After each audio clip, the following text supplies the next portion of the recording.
Hello दोस्तों, welcome to everyone in my YouTube channel networking tiger. इस video में हम डिस्कस करने वाले हैं डिस्टेंस वेक्टर राउटिंग प्रोटोकॉल। जी हाँ दोस्तों, यहाँ पे हम डिस्टेंस वेक्टर के ऊपर डिस्कस करेंगे कि डिस्टेंस वेक्टर राउटिंग प्रोटोकॉल हमारे पास क्या होता है। जैसे कि लास्ट वाले वीडियो में हमने types of the dynamic routing protocol के ऊपर डिस्कस किया है कि हमारे पास कितने टाइप्स में डायनेमिक राउटिंग होता है। तो उसमें हमारे पास दो कैटेगरीज थी, आईजीपी एंड ईजीपी। तो आईजीपी में हमारे पास तीन पार्ट थे, एक था डिस्टेंस वेक्टर, एक था एडवांस डिस्टेंस या उसे हम हाइब्रिड प्रोटोकॉल बोल सकते हैं, और एक था हमारे पास लिंक स्टेट। तो हमने बोला था कि नेक्स्ट वीडियो में हम इन सब चीजों पर डिस्कस करेंगे।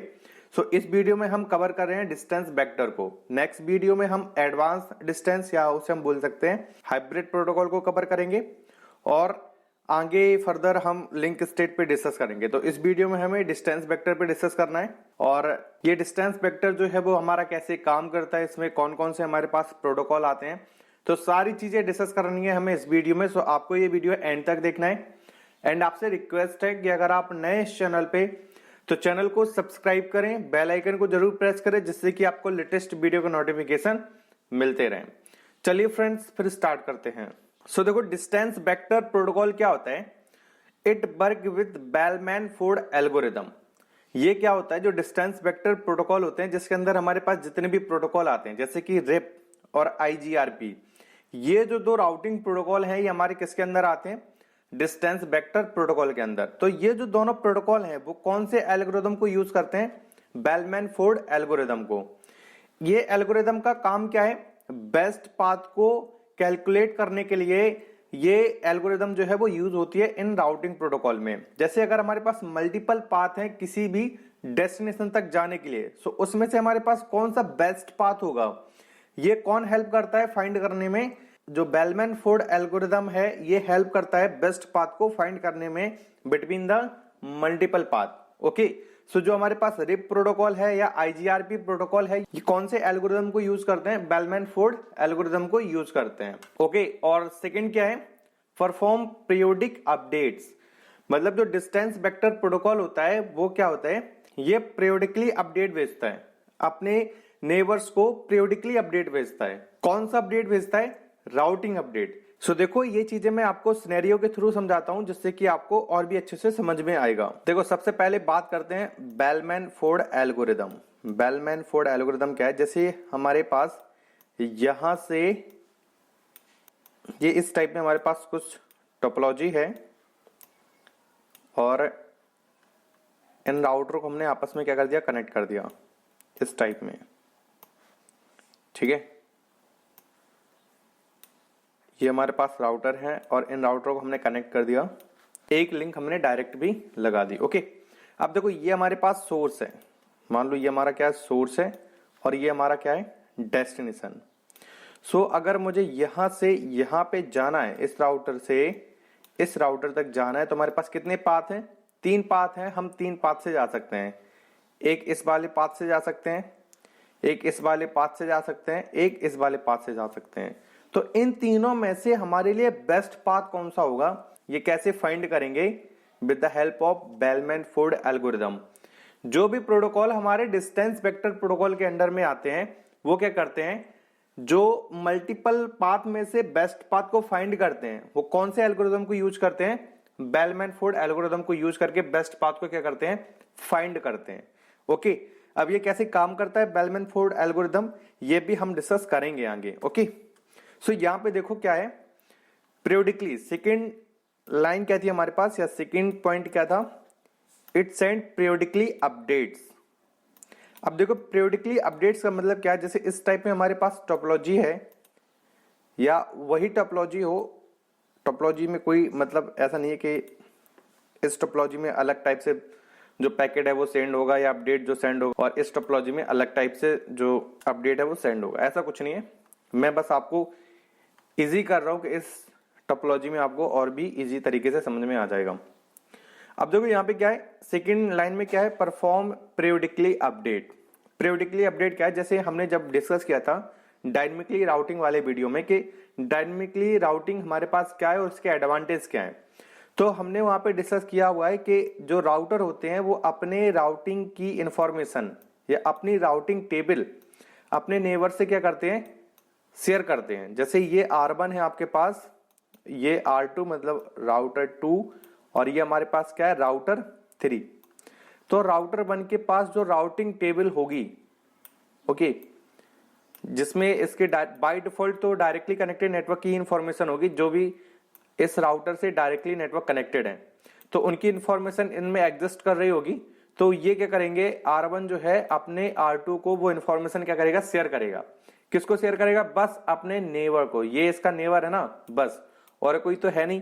तो इस केस में R1 क्या करेगा, R2 का अपना राउटिंग टेबल जो है वो शेयर करेगा। तो इसको हम क्या बोलते हैं, अपडेट बोलते हैं। क्या बोलते हैं, राउटिंग अपडेट। ओके, तो अपने राउटिंग टेबल की जो इंफॉर्मेशन है वो अपने नेबर से क्या करते हैं, शेयर करते हैं। अब ये जो राउटिंग टेबल शेयर कर रहे हैं, ये पीरियोडिकली शेयर करते हैं। पीरियोडिकली का मतलब क्या होता है, एक टाइम फिक्स है, मतलब इस टाइम बाद वो जो इंफॉर्मेशन है वो हमें शेयर करनी है। जैसे रिप का जो टाइमर है वो कितना है, 30 सेकेंड। ठीक है, तो मैं आपको बताता हूं 30 सेकेंड का मतलब क्या है। जैसे R1 ने राउटिंग टेबल शेयर करना स्टार्ट किया, R1 ने सेंड कर दिया R2 को अपनी राउटिंग टेबल। अब ये क्या करेगा, दूसरी इंफॉर्मेशन या दूसरी राउटिंग अपडेट, ये हम बोल सकते हैं दूसरा राउटिंग अपडेट कब शेयर करेगा, अगेन 30 सेकेंड में। ये 30 सेकेंड के अंदर फिर से क्या करेगा, अपना राउटिंग अपडेट जो है R2 को शेयर करेगा। जैसे कि R1 ने R2 को अपना राउटिंग अपडेट क्या किया, शेयर किया या सेंड किया। तो R2 क्या करता है, इसके लिए टाइम काउंट करना स्टार्ट कर देता है। 1 2 3 4 5 6, ये सेकंड चल रहे हैं, 1 2 3 4 5 6, ऐसे कब तक काउंट करता है, 30 सेकंड तक। तो 30 सेकंड के अंडर में मतलब 27 26 पे R1 का क्या आ जाता है, इसके पास अपडेट आ जाता है। ये टाइम फिर से क्या हो जाता है, 0 हो जाता है। फिर से काउंट करना स्टार्ट कर देता है, 1 2 3 4 5 6 7 8। और अगर ये 30 सेकंड तक R1 का अपडेट नहीं आता है R2 के पास, तो ये R2 क्या मानता है इसको कि R1 जो है वो हमसे कनेक्टेड नहीं है। फिर उसके बाद होल्ड टाइमर आता है कि मतलब 180 तक होल्ड करके रखेगा।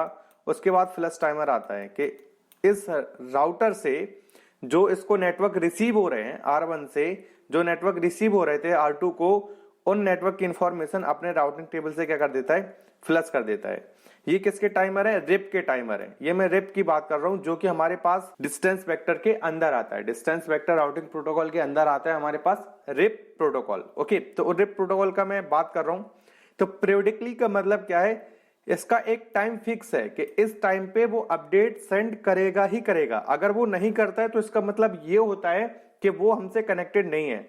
जैसे कि मैं एक हेलो मैसेज को ले लेता हूं। अगर आप कॉल पे बात कर रहे हो और आपको अगर चेक करना है कि सामने वाले बंदे के पास मेरा जो वॉइस है वो जा रहा है नहीं जा रहा है, या फिर वो मेरे से कनेक्टेड है या नहीं है, तो हम क्या करते हैं, उसको हेलो बोलते हैं। तो उस साइड से भी हमें क्या आता है, हेलो का रिप्लाई आता है। अगर वो हेलो का रिप्लाई ना आए तो हम क्या समझ लेते हैं, यार जो मेरा कम्युनिकेशन है वो बीच में स्टैब्लिश नहीं है। सेम यहाँ पे अगर इसका 30 सेकेंड तक अपडेट नहीं आता है तो R2 क्या मानता है कि R1 में कोई प्रॉब्लम हो चुकी है, इस लिंक में कोई प्रॉब्लम है जो कि मेरे से वो कनेक्टेड नहीं हो पा रहा है। तो 180 तक तो होल्ड करके रखेगा। फिर आपके पास जब 240 सेकेंड हो जाएंगे फिर भी अपडेट नहीं आएगा, 240 सेकेंड तक इसका अपडेट नहीं आया R1 का, तो R2 क्या करेगा, उन नेटवर्क को फ्लश कर देगा अपने राउटिंग टेबल से जो नेटवर्क वो R1 से रिसीव कर रहा था। तो यहाँ पे पीरियोडिक का मतलब क्या है, एक टाइम या एक पीरियड जो है वो फिक्स है कि इतने टाइम में आपका अपडेट जाएगा ही जाएगा। सेम R2 करेगा। R2 क्या करेगा, R2 के पास जो राउटिंग टेबल है उसको R3 को भी सेंड करेगा और R1 को सेंड करेगा, क्योंकि R2 के जो नेबर है वो R1 भी है और R3 है। तो अपने नेबर्स को अपनी राउटिंग टेबल जो है वो शेयर करेगा और इसका जो टाइम होगा, जैसे मान लो 30 सेकेंड है, तो ये पीरियोडिकली सेंड करेगा कि इसका जो टाइम है वो फिक्स है। हर 30 सेकेंड में वो अपना जो राउटिंग का अपडेट है वो शेयर करेगा। ठीक है, तो दूसरी जो पॉइंट था वो यही था, परफॉर्म पीरियोडिकली अपडेट्स। जो भी प्रोटोकॉल हमारे डिस्टेंस वेक्टर के अंदर आते हैं वो जो अपडेट अपना भेजते हैं वो क्या भेजते हैं, पीरियोडिकली अपडेट भेजते हैं। पीरियोडिकली अपडेट का मतलब क्या होता है कि वो वहां पे एक टाइम फिक्स होता है कि इतने टाइम के बाद अपडेट जो है वो आपका जाना ही जाना है। अगर अपडेट नहीं आता है तो इसका मतलब क्या है, उस राउटर में कोई प्रॉब्लम आ चुकी है जो कि वो मेरे से कनेक्टेड नहीं हो पा रहा है। तो पीरियोडिकली अपडेट का मतलब क्या होता है, यहाँ पे क्या है, एक टाइम फिक्स है। सेकेंड पॉइंट क्या है, यूज क्लासफुल राउटिंग प्रोटोकॉल। देखो हमारे पास दो टाइप के क्लासिफिकेशन होते हैं राउटिंग प्रोटोकॉल के अंदर, एक होता है क्लास फुल राउटिंग प्रोटोकॉल, एक होता है क्लास लेस राउटिंग प्रोटोकॉल। तो दोनों में डिफरेंस क्या है क्लास फुल राउटिंग प्रोटोकॉल और क्लास लेस राउटिंग प्रोटोकॉल के अंदर, उस पर हम डिस्कस करते हैं कि क्लास फुल और क्लास लेस में क्या डिफरेंस है। देखो अगर मैं बात करता हूं क्लास फुल राउटिंग प्रोटोकॉल की, जो कि कौन सपोर्ट करता है, डिस्टेंस वेक्टर राउटिंग प्रोटोकॉल। मैं एक बार फिर से टोपोलॉजी बनाता हूं। सो यहां पे हमारे पास अगेन फिर से 3 राउटर हैं और इनको हम क्या कर देते हैं, आपस में कनेक्ट कर देते हैं। सो जो डिस्टेंस वेक्टर राउटिंग प्रोटोकॉल होता है वो क्या है, आपका क्लासफुल राउटिंग प्रोटोकॉल है। तो क्लासफुल राउटिंग प्रोटोकॉल का मतलब क्या होता है, जैसे हमने यहाँ पे इस साइड कोई नेटवर्क चला रहे हैं 190 ये 10 वाला नेटवर्क चला रहे हैं, 10.0.0.0/24 लिया यहाँ पे। तो मतलब यहाँ पे क्या है, 3 ऑक्टेट हमारे नेटवर्क के हैं और 1 ऑक्टेट क्या है, हमारा होस्ट का है। ठीक है, /24 का मतलब ये है ना, 3 ऑक्टेट हमारे नेटवर्क के हैं और 1 ऑक्टेट जो है वो हमारे किसका है, होस्ट का है। और यहाँ पे ये हम चला रहे थे इस लिंक पे, और ये जो है एक और लिंक है हमारे पास, यहां पे हम चला रहे हैं 10.0.1.0/24। ये हमारा दूसरा नेटवर्क है, क्योंकि यहां देखो नेटवर्क चेंज हो गया ना, यहाँ पे 0 लिख रखा है थर्ड वाले ऑक्टेट में और यहाँ पे हमने क्या लिख रखा है, 1 लिख रखा है। तो ये दोनों नेटवर्क जो है वो अलग अलग हो चुके हैं। अब मैं क्या चाहता हूं, इस नेटवर्क पे राउटिंग को इनेबल करना चाहता हूं और इस नेटवर्क को मैं इनेबल नहीं करना चाहता हूं। मैं चाहता हूं, मतलब मैं क्या चाहता हूं कि यहां से अगर कोई भी ट्रैफिक आ रहा है तो उस ट्रैफिक को इस नेटवर्क की इंफॉर्मेशन ना हो और इस नेटवर्क की इंफॉर्मेशन उसको पता हो। मतलब ये वाला जो नेटवर्क है वो कहीं भी कम्युनिकेट कर सकता है इस टोपोलॉजी में, बट ये वाला नेटवर्क है वो किसी से कम्युनिकेट ना कर पाए, ना कोई इससे कम्युनिकेट कर पाए। तो हम क्या करेंगे, इसको एडवर्टाइज ही नहीं करेंगे राउटिंग प्रोटोकॉल के अंदर। जो भी हम चला रहे हैं, जैसे रिप चलाया या IGRP चलाया, जो कि हमारे किसके अंदर आता है, डिस्टेंस वेक्टर प्रोटोकॉल के अंदर आता है, तो हम इस नेटवर्क को एडवर्टाइज ही नहीं करेंगे। लेकिन ये जो है अपने आप बाय डिफॉल्ट एडवर्टाइज हो जाएगा। क्यों हो जाएगा, उसका रीजन क्या है, जो डिस्टेंस वेक्टर प्रोटोकॉल होता है वो हमारे क्लासफुल प्रोटोकॉल है। क्या है, क्लासफुल राउटिंग प्रोटोकॉल है। क्लासफुल राउटिंग प्रोटोकॉल का मतलब क्या होता है, जैसे ही आपने यहाँ पे इस राउटर पे आके रिप को कॉन्फ़िगर किया, तो आपने लिखा राउटर रिप, ये कमांड होती है राउटर रिप, और यहाँ पे हमें नेटवर्क को एडवर्टाइज करना होता है। किस किस नेटवर्क को आप रिप में कॉन्फ़िगर करना चाहते हो या रिप के थ्रू एडवर्टाइज करना चाहते हो। तो हमने नेटवर्क दिया 10.0.0.0। अब यहाँ पे हमें कोई भी सबनेट मार्क्स नहीं देना होता है, यहाँ पे हमें कोई भी सबनेट मार्क्स नहीं देना होता है। अगर हमने सबनेट मार्क्स दिया तो ये कमांड जो है वो आपकी क्या हो जाएगी, गलत हो जाएगी। तो क्लासफुल राउटिंग प्रोटोकॉल का मतलब क्या होता है, ये जो है वो सिर्फ और सिर्फ नेटवर्क आईडी को सेंड करता है, उसके साथ में जो सबनेट मार्क्स है उसको एडवर्टाइज नहीं करता है। ठीक है, तो क्लासफुल राउटिंग प्रोटोकॉल का मतलब क्या होता है, क्लासफुल राउटिंग प्रोटोकॉल में सिर्फ और सिर्फ नेटवर्क एडवर्टाइज होता है, उसके साथ में जो सबनेट मार्क्स है वो एडवर्टाइज नहीं होता है आपका। इट मींस जो राउटर 3 है और जो R2 को अपडेट सेंड करेगा उसमें सिर्फ क्या जाएगा, आपका नेटवर्क आईडी, और उसके साथ में जो सबनेट मार्क्स हमने दे रखा है वो हमारा एडवर्टाइज नहीं होगा। तो इसका मतलब क्या है, R2 के पास किसकी इंफॉर्मेशन आएगी, सिर्फ और सिर्फ नेटवर्क की इंफॉर्मेशन आएगी, और उसके साथ में जो हमने सबनेट मार्क्स डिफाइन कर रखा है, जिसके थ्रू हमने सबनेटिंग की है, अलग अलग नेटवर्क बनाए हैं, उसकी इंफॉर्मेशन इसके पास नहीं आती है। तो R2 क्या समझेगा, R2 के पास जैसे ही नेटवर्क आया 10.0.0.0, तो इसके साथ में सबनेट मार्क्स की तो इंफॉर्मेशन आई नहीं है। अब ये R2 क्या देखेगा, ये जो नेटवर्क है वो हमारा किससे बिलोंग करता है, क्लास A से बिलोंग करता है। तो क्लास A में बाय डिफॉल्ट नेटवर्क की बिट कितनी होती है, 8, और होस्ट की बिट कितनी होती है, 24। तो ये किसको ले लेगा, /8 को ले लेगा, जबकि हमने यहाँ पे क्या दिया है, /24। और यहाँ पे जब वो नेटवर्क अपडेट हुआ, जब उसका अपडेट आया R3 के थ्रू, तो वहां पे R2 ने उसको क्या समझा कि यहाँ पे कौन सा नेटवर्क चल रहा है, 10.0.0.0/8, जबकि यहाँ पे क्या दे रखा है हमने, /24। तो क्लासफुल राउटिंग प्रोटोकॉल का मतलब क्या होता है, जो भी प्रोटोकॉल हमारा क्लासफुल राउटिंग प्रोटोकॉल होगा वो सिर्फ और सिर्फ नेटवर्क आईडी को एडवर्टाइज करता है, उसके साथ में जो आपने सबनेट मार्क्स दे रखा है उसको एडवर्टाइज नहीं करेगा। उसके साथ जो आपने सबनेट मार्क्स दे रखा है उसको एडवर्टाइज नहीं करेगा, सिर्फ और सिर्फ क्या एडवर्टाइज करता है, नेटवर्क आईडी। सो यहाँ पे जब आपने 10.0.0.0 को डिफाइन किया तो यहाँ पे सिर्फ आपका क्या गया, नेटवर्क आईडी की। इसके साथ में जो आपने सबनेट मार्क्स दे रखा है वो तो हमारा एडवर्टाइज हुआ ही नहीं है। तो जो राउटिंग है वो इस लिंक पे भी इनेबल हो जाएगी और इस लिंक पे भी इनेबल हो जाएगी, क्योंकि ये 24 को नहीं लेगा, फिर किसको लेगा, 10.0.0/8। तो उसके अकॉर्डिंग तो ये हमारा एक ही नेटवर्क हुआ दोनों लिंक पे। ओके, तो आया समझ में। तो जो डिस्टेंस वेक्टर प्रोटोकॉल होता है वो ना ही सबनेटिंग को सपोर्ट करता है, ना ही BLSM या FLSM को सपोर्ट करता है। सबनेटिंग का मतलब क्या है, जब यार सबनेटिंग हमने मान लो यहाँ पे कर रखी थी तो यहाँ पे ये सबनेट मार्क्स की इंफॉर्मेशन तो शेयर कर ही नहीं रहा है, ये सिर्फ क्या कर रहा है, नेटवर्क आईडी। तो इसने नेटवर्क आईडी जैसे R2 को शेयर किया, अब R2 देखेगा किस क्लास का आईपी एड्रेस है, उसने देखा क्लास A का आईपी एड्रेस है तो क्लास A के अकॉर्डिंग लेगा वो सारी चीजें। तो उसने /8 ले लिया जो बाय डिफॉल्ट क्लास A में हमारे पास होता है। तो यहाँ पे जो सबनेटिंग हमने कर रखी थी वो हमारी क्या हो चुकी है, फेल हो चुकी है। तो जो डिस्टेंस वेक्टर प्रोटोकॉल होता है, जो भी प्रोटोकॉल हमारे डिस्टेंस वेक्टर प्रोटोकॉल के अंदर आते हैं वो सबनेटिंग को, VLSM को सपोर्ट नहीं करते हैं, क्योंकि वो प्रोटोकॉल क्या होते हैं, आपके क्लासफुल राउटिंग प्रोटोकॉल होते हैं। क्लासफुल राउटिंग प्रोटोकॉल में क्या होता है, सिर्फ और सिर्फ नेटवर्क आईडी एडवर्टाइज होता है, उसके साथ में जो सबनेट मार्क्स आपने दे रखा है वो एडवर्टाइज नहीं होता है। तो सामने वाला राउटर कैसे समझता है कि इसमें सबनेट मार्क्स क्या होगा, वो देखता है किस क्लास की आईपी एड्रेस है, और जिस क्लास का आईपी एड्रेस है बाय डिफॉल्ट जितने भी उसमें नेटवर्क बिट होती हैं, जितने भी उसमें होस्ट बिट होती हैं, उसको वो यहाँ पे क्या कर लेता है, कंसीडर कर लेता है और उसके अकॉर्डिंग उसको मान लेता है। ठीक है।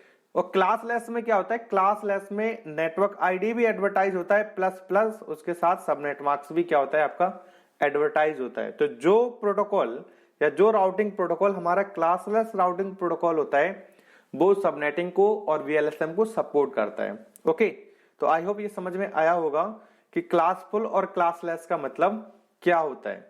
तो जो रिप है, जो IGRP प्रोटोकॉल है, ये आपका सबनेटिंग को सपोर्ट नहीं करते हैं, क्योंकि ये क्या है, क्लासफुल राउटिंग प्रोटोकॉल है। ओके, फोर्थ पॉइंट पे आते हैं। तो फोर्थ पॉइंट हमारे पास क्या है, full routing table are exchange.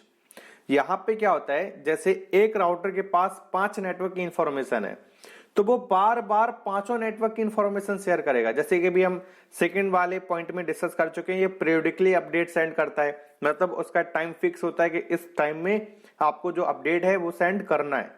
तो हर एक अपडेट में जो आपकी राउटिंग टेबल की इंफॉर्मेशन है वो पूरी राउटिंग इंफॉर्मेशन जो है एक्सचेंज होती है। तो इसमें जो बैंडविड्थ है वो आपकी बहुत यूटिलाइज होती है। ये जो है सबसे बड़ा इसका डिसएडवांटेज है डिस्टेंस वेक्टर प्रोटोकॉल का, क्योंकि जैसे मान लो हर 30 सेकंड बाद एक तो वो अपडेट भेज रहा है हर 30 सेकंड बाद, और उसमें भी पूरे राउटिंग की इंफॉर्मेशन भेज रहा है। अगर एक राउटर के पास 10 नेटवर्क हैं तो 10 नेटवर्क को वो बार बार 30 सेकंड बाद जो है वो सेंड करेगा, तो उसमें हमारी जो बैंडविड्थ है वो हमारी यूटिलाइज होगी। तो अपडेट होने में ही हमारी इतनी जो बैंडविड्थ है वो यूटिलाइज हो रही है। इसलिए ये जो है डिस्टेंस वेक्टर, इसको हम ज्यादा यूज नहीं करते हैं।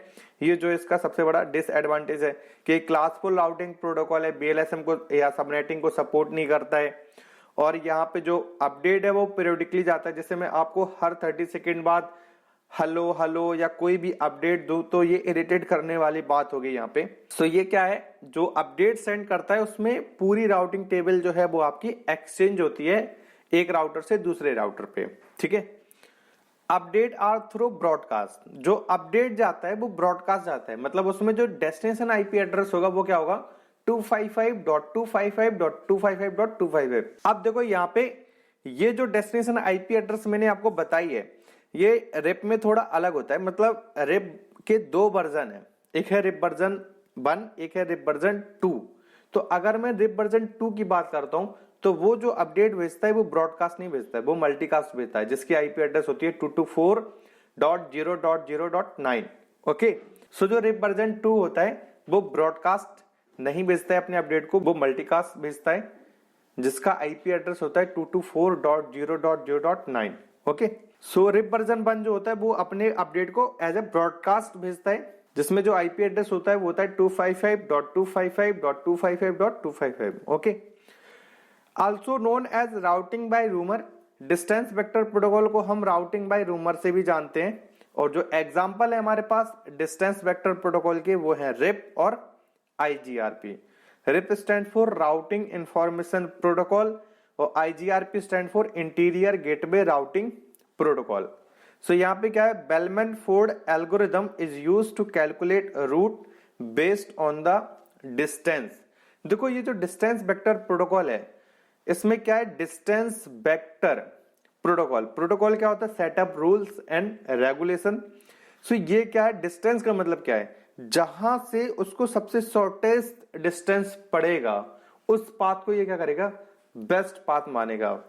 जैसे कि मान लो एग्जांपल पे आते हैं अपने, जैसे सबसे पहले इस टोपोलॉजी पे आते हैं। सो ये हमारा सोर्स है, ये हमारा डेस्टिनेशन है। अगर ये ट्रैफिक यहां से सेंड करता है तो उसको कितना होप पड़ेगा, एक, ये बीच में एक राउटर पड़ रहा है। अगर वो यहां से सेंड करता है तो होप कितना है, 0। और अगर वो यहां से ट्रैफिक को सेंड करता है तो होप उसे कितने पड़ेंगे, 2। सो उसको सबसे शॉर्टेस्ट जो पाथ है या सबसे शॉर्ट डिस्टेंस कहां से पड़ रहा है, यहां से पड़ रहा है। तो ये इसके लिए क्या होगा, बेस्ट पाथ होगा। अगर डिस्टेंस वेक्टर प्रोटोकॉल यहां पे कोई रन करते हो, ये उसके लिए क्या होगा, बेस्ट पाथ होगा। फिर भले ही आप यहां पे 10 Mbps की लिंक हो आपकी, यहां पे आप 10 Mbps को यूज कर रहे हो और यहां पे आप 1 Gbps को यूज कर रहे हो, ठीक है। तो ये जो लिंक है वो आपकी सबसे बेस्ट है, क्योंकि यहाँ पे ये जो लिंक हम यूज कर रहे हैं उसकी स्पीड क्या है, 1 Gbps, उसकी बैंडविड्थ क्या है, 1 Gbps। यहाँ पे 10 है और यहाँ पे भी 10 है। तो वैसे अगर बैंडविड्थ के अकॉर्डिंग देखा जाए तो हमारा जो बेस्ट पाथ है वो कौन सा है, ये, क्योंकि इस लिंक से जल्दी आपका जो ट्रैफिक है वो सेंड होगा। लेकिन नहीं, अगर आप यहाँ पे कोई डिस्टेंस वेक्टर राउटिंग प्रोटोकॉल को यूज करते हो तो वो हमेशा डिस्टेंस को ही देखेगा, इसीलिए उसका नाम रखा है डिस्टेंस वेक्टर राउटिंग प्रोटोकॉल। उसके लिए जो बेस्ट पाथ होगा, जो बेस्ट पाथ को कैलकुलेट करेगा वो अपना डिस्टेंस के अकॉर्डिंग ही करेगा। सबसे जो शॉर्टेस्ट डिस्टेंस होगा डेस्टिनेशन तक पहुंचने के लिए, उस पाथ को क्या मानेगा, सबसे बेस्ट पाथ मानेगा। तो ये लिंक जो है उसके लिए क्या होगी, बेस्ट लिंक होगी। तो ये हमारे पास थ्योरी थी डिस्टेंस वेक्टर प्रोटोकॉल की। आई होप ये थ्योरी आपको समझ में आई होगी। और अगर आपका कोई डाउट होता है, आपको कोई चीज समझ में नहीं आई है, तो आप मुझसे कमेंट बॉक्स में पूछ सकते हो। तो नेक्स्ट वीडियो में हम एडवांस डिस्टेंस वेक्टर प्रोटोकॉल, या हम उसे बोलते हैं हाइब्रिड प्रोटोकॉल, उस पर डिस्कस करने वाले हैं। अगर आपको ये वीडियो पसंद आया तो वीडियो को लाइक करें और जितना हो सके उतना शेयर करें। चलिए फ्रेंड्स, फिर मिलते हैं नेक्स्ट वीडियो में। तब तक के लिए नमस्कार एंड बाय।